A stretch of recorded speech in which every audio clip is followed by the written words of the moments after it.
Bonjour, on est bien contente de venir vous présenter les résultats d'une étude financée par le CRSH qui porte sur les professionnels du secteur de l'éducation, du secteur de la santé puis du secteur psychosocial concernant le recours des parents aux punitions corporelles, leur connaissance, leur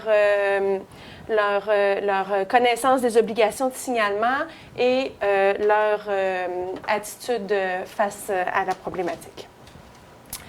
Donc, en fait, le contexte de l'étude, on a soumis une demande de financement parce qu'on a constaté, en fait, c'est issu de 3 constats. Le premier constat, dans les études internationales et canadiennes et québécoises, on remarque que les parents se tournent beaucoup vers les professionnels et souvent les professionnels de première ligne pour avoir des conseils sur la parentalité. Donc, des professionnels avec qui ils ont un lien de confiance, un accès rapide, par exemple. En fait, le plus souvent, c'est les médecins, les enseignants, les éducateurs en garderie. Donc, c'est un parent sur 3 qui consulte au cours d'une année. Et en fait, il y a très peu d'études qui portent sur les attitudes et les préoccupations de ces différents types d'intervenants et très peu d'études qui portent même sur les préoccupations et les pratiques de soutien, de conseil des intervenants psychosociaux en lien avec le recours à des pratiques disciplinaires de punition corporelle. Le premier constat. Le deuxième constat, c'est qu'on s'est rendu compte, en fait, que même si ces professionnels-là sont des témoins privilégiés des difficultés que peuvent vivre les parents, ils sont souvent, ils ont des fausses connaissances ou fausses croyances ou des inquiétudes par rapport à leur obligation de signaler des situations au DPJ. Par exemple, ils vont penser que une autre personne dans l'établissement est mieux placée pour faire un signalement qu'eux-mêmes. Ils vont vouloir se rallier à la position des autres personnes dans l'établissement. Ils vont anticiper beaucoup les conséquences négatives d'un signalement, ou ils vont penser que le fait de signaler entre en conflit avec leur propre rôle de soutien auprès des parents. Le troisième constat, c'est aussi en fait que les professionnels sont peu formés sur la punition corporelle et les balises légales qui encadrent le recours des parents aux punitions corporelles au Québec. Ils sont peu formés sur les conseils à prodiguer en lien avec la punition corporelle, sur la détection des situations et le signalement, quand est-ce qu'on doit signaler ou pas une situation d'abus physique présumé, et tout le contexte légal qui entoure les punitions corporelles, et notamment l'article 43 du Code criminel, et des balises qui encadrent des pratiques parentales qui sont considérées raisonnables ou non raisonnables au sens de la loi au Québec. Donc, en fait, à la lumière de ces 3 constats-là, on a réalisé une enquête qui vise à documenter auprès des professionnels de différents secteurs leur connaissance sur les balises légales qui encadrent les punitions corporelles, leur obligation de signaler au DPJ, leurs attitudes face à la reconnaissance, est-ce qu'ils se sentent outillés ou pas de reconnaître les signes d'abus physique et de distinguer ce qui est de l'abus physique de ce qui est de la punition corporelle, et leurs attitudes face au fait de signaler une situation à la protection de la jeunesse. Et finalement, le troisième objectif, c'était de documenter leurs besoins en termes de formation pour mieux conseiller les parents en lien avec les pratiques parentales. Donc, pour répondre à ces 3 objectifs, on a réalisé un sondage en ligne via la plateforme Lime Survey. On a fait beaucoup de publicité dans les différents milieux à travers le Québec et beaucoup de publicité via les ordres professionnels. Donc, on a réussi au total à rejoindre 1758 professionnels. Et le critère, en fait, pour répondre au sondage en ligne, c'était de travailler au moins 20% du temps avec un enfant ou une famille des parents d'enfants mineurs. Donc, au bout du compte, on a en fait un échantillon qui est majoritairement constitué de professionnels du secteur psychosocial. Donc, c'est des travailleurs sociaux, des criminologues, des psychoéducateurs. Ensuite, on a un échantillon qui est un sous-échantillon qui est composé de professionnels du secteur de la santé, donc des médecins, des pédiatres, des infirmières. Et un autre sous-échantillon qui est composé d'enseignants de niveau primaire, secondaire et d'éducateurs en milieu de garde. Voilà. Les caractéristiques des répondants, en fait, c'est majoritairement des femmes qui ont répondu au sondage, en moyenne âgées de 40 ans. La grande majorité, on aurait voulu que ça soit plus élevé, mais la grande majorité sont nées au Québec ou au Canada. Et la majorité sont aussi membres d'un ordre professionnel, ce qui est quand même pas surprenant parce qu'on les recrutait beaucoup via les différents ordres professionnels. Et la langue de réponse au sondage, en fait, on avait développé le sondage dans les 2 langues, mais c'est majoritairement en français. Donc, on a divisé la présentation en 3 parties en fonction des objectifs de l'étude qu'on vous présente. Et pour chacune des parties, en fait, rapidement, on va vous présenter les différentes questions de l'enquête qui ont trait aux objectifs qu'on vous présente. Donc, la première partie, c'est quelles sont les connaissances des professionnels en lien avec les balises légales qui encadrent les punitions corporelles et leur connaissance pas des caractéristiques, mais des différentes obligations en lien avec le fait de signaler une situation au DPJ. Donc, au niveau de l'article 43 du Code criminel, on avait différents énoncés en lien avec les différentes balises et on leur demandait si, selon eux, c'était vrai ou faux, si ça s'appliquait. Et au niveau des connaissances en lien avec l'obligation de signaler, on avait également des énoncés et on leur demandait si, selon eux, c'était vrai ou faux. Par exemple, est-ce qu'ils doivent se rallier à une décision d'équipe pour signaler ou est-ce qu'ils sont tenus au secret professionnel et ne doivent pas signaler, etc. Donc, au niveau de l'article 43 du Code criminel, en fait, on se rend compte que seulement 2 % de l'ensemble des répondants connaissent toutes les balises de l'article 43 du Code criminel. C'est quand même pas étonnant parce qu'il y a certaines balises qui sont assez arbitraires, du genre c'est non raisonnable d'utiliser la force lorsque le parent s'emporte ou lorsque l'enfant ne comprend pas la consigne.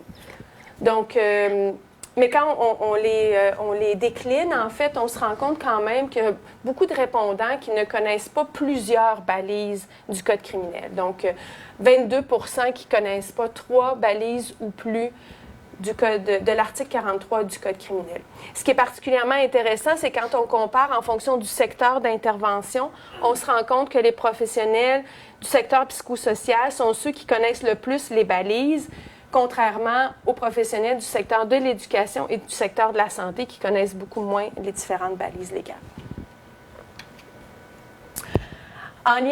Les résultats en lien avec les obligations de signaler, en fait, presque tout le monde, savent qu'ils doivent signaler toute situation soupçonnée d'abus physique au DPJ.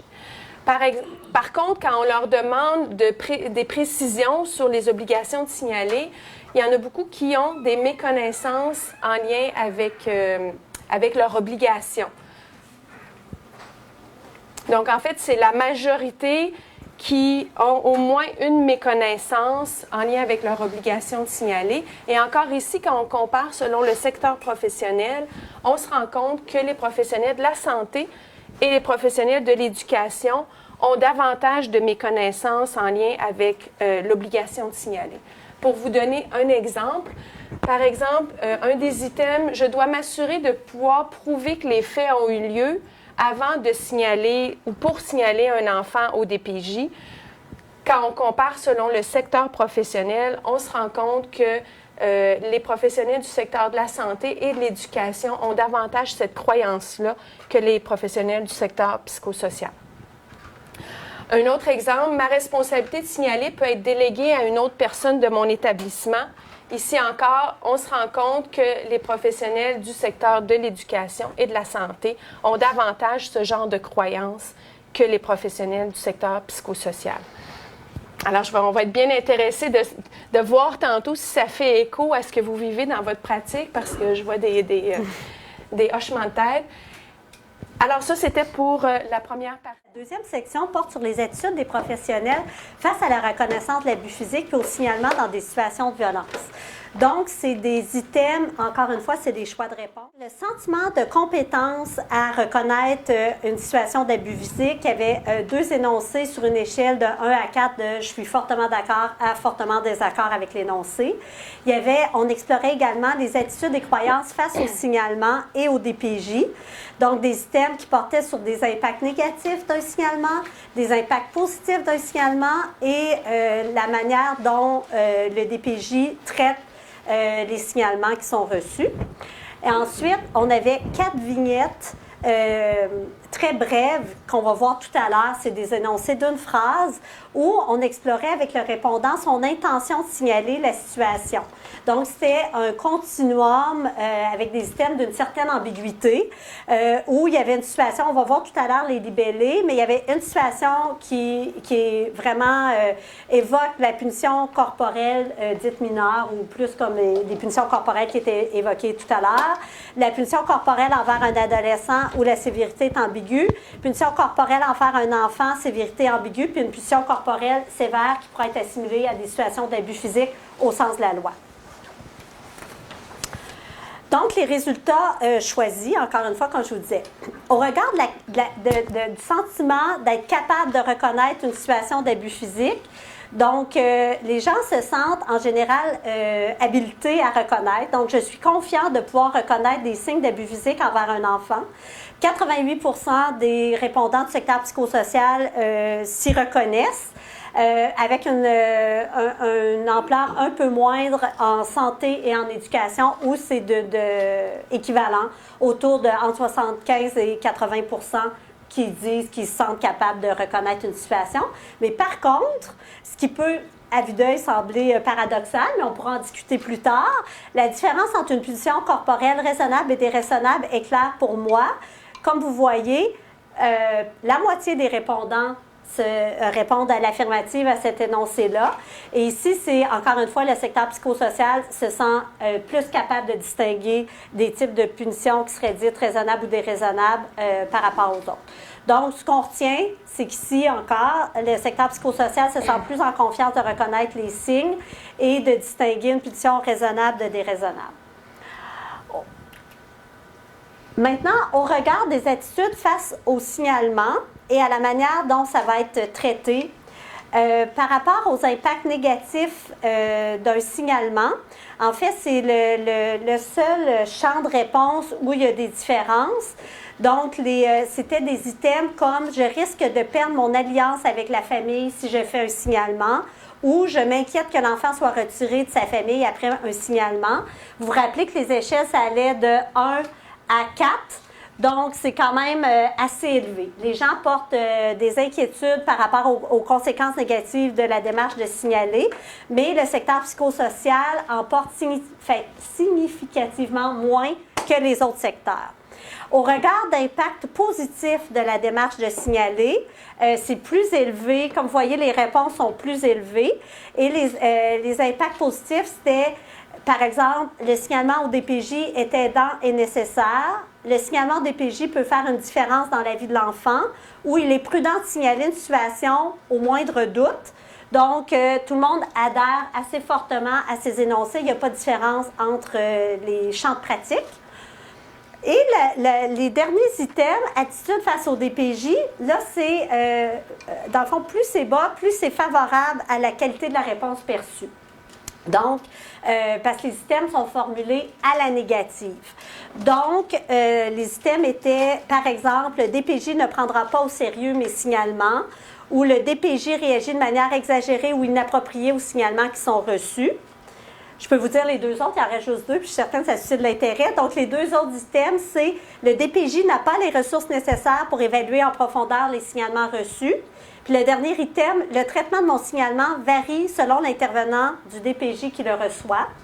D'ailleurs, ces items sont générés à partir d'entrevues qualitatives que j'ai faites dans une recherche antérieure avec ma collègue Chantal. C'est le genre de perception que les répondants nous ont partagé. Donc, on est allé vérifier à plus large échelle comment c'était porté. Et donc, vous voyez qu'on était à peu près à 2 sur 4, mais tout de même, à 2 sur 4. Mais les gens adhèrent moins à ce type d'énoncé que les autres énoncés qu'on a vus. Et ici encore, aucune différence selon le champ de pratique. Enfin, les derniers résultats choisis pour cette section, c'est les petites vignettes, même vignette me paraît un terme ambitieux pour désigner les items. Donc, c'était de courtes phrases où on a volontairement varié l'information. Donc, en espérant que vous adhérez à la gradation qu'on voulait mettre de l'avant. En dessous, vous avez les répondants qui décideraient de signaler. OK? Donc, la question, c'était comment vous réagiriez à cette situation-là? Est-ce que vous prendriez la décision de signaler? Donc, il y a tout de même 11% des répondants qui signaleraient la situation suivante. Une mère tape la main de sa fille après l'avoir surprise à prendre de l'argent dans son portefeuille. Donc, c'est vraiment une punition corporelle, mais vraiment mineure. Tout de même 11%. Et à l'extrême droite, une situation sévère, vraiment d'abus physique au sens de la LPJ. Un père frappe sa fille avec un objet dur parce qu'elle lui a menti. On peut le lire dans l'autre sens où il y a tout de même 4% des répondants qui ne rapporteraient pas cette situation au DPJ. Puis entre les deux, ça varie selon la situation où on a intégré, dans le fond, on a varié l'âge de l'enfant, les conséquences, puis la nature du geste. Donc, un jeune adolescent très arrogant envers sa mère reçoit une gifle au visage, 63% le signaleraient. Puis, un enfant a peur d'être frappé à nouveau par son père en raison d'une mauvaise note à l'école, 87%. Donc, probablement qu'il y a des éléments de vulnérabilité un peu plus grands dans cette phrase. Voilà. Dernière partie, on voulait laisser large place aux échanges, c'est ce qui va se passer. Donc, c'était à la fin, dans le fond, on explorait les besoins en termes de formation pour les pratiques parentales. Parce que dans le fond, vous vous rappelez, ce sont tous des répondants en pratique, des professionnels, mais qui nous disent qu'ils se sentent plus ou moins soutenus ou prêts pour différents aspects de réponse aux questions des parents. Donc, ici, on explorait deux besoins spécifiques. Je me considère suffisamment formée pour répondre aux questions des parents au sujet de leur pratique disciplinaire. Et l'autre, c'est je me considère suffisamment formée pour répondre aux questions de parents de groupes culturels minoritaires. Vous voyez certains intérêts dirigés. Donc, au sujet de leur pratique. Donc, on entrait la question de la diversité. Donc, en fait, 17% ne se considèrent pas suffisamment formés, ce qui est quand même presque un répondant sur 5 qui dit qu'il y aurait place à se sentir plus accompagné. Et ici encore, le psychosocial, dans les réponses à gauche, le secteur psychosocial se sent davantage équipé pour répondre aux questions des parents pour les conseillers en matière disciplinaire. Par contre, au regard des réponses pour des familles issues de la diversité culturelle, 51% seulement se considèrent suffisamment formés pour répondre aux questions de ce groupe spécifique. Donc, ici, le secteur psychosocial se distingue comme se sentant plus prêt à répondre et les deux autres secteurs sont équivalents. Voilà. Donc, ce sont des résultats choisis. Qu'est-ce qu'on peut retenir de ce qu'on a partagé avec vous aujourd'hui? Premièrement, comme Marie-Ève l'a présenté, les balises de l'article 43 du Code criminel canadien sont en partie connues, mais pour connaître toutes les balises, la plupart méconnaissent l'ensemble des balises.